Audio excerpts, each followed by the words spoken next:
लोक अनेकदा मला विचारतात, काय एवढा हट्ट? माझं उत्तर हेच असेल, हा हट्ट नाही, ही जिद्द आहे.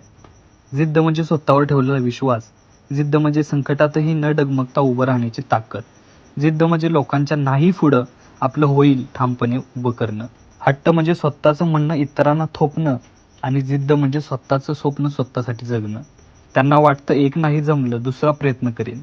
10 वेळा पडलो तरी 11व्या प्रयत्नात उठून दाखवतो. इतिहासात पहा, अब्दुल कलाम, सचिन तेंडुलकर, झाशीची राणी, बाबा आमटे, स्टीव्ह जॉब्स कोणाच्या वाटेला सोपी वाट नव्हती. पण एक गोष्ट सर्वांची समान होती, जिद्द. जिद्द असावी पण ठाम असावी. आंधळी जिद्द नको. ती दिशाहीन झाली की ती हट्ट बनते. पण योग्य दिशेने योग्य हेतून केलेली जिद्द तीच इतिहास घडवते. हीच ती जिद्द मला संकटाशी लढायची ताकद देते. सुरुवातीला लोक हसतात, ते म्हणतात एवढं मोठं स्वप्न शक्य नाही.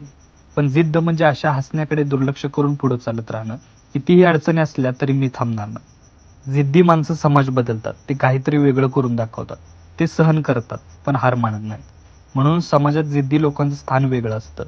ते कुठेही गेले तरी त्यांच्या झगडण्याची कहाणी लोकांना प्रेरणा देत असते.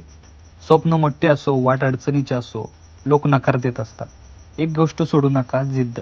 कारण जिथे जिद्द असते तिथे यश स्वतः चालत असतं. बाकी आयुष्य आहे चालायचं.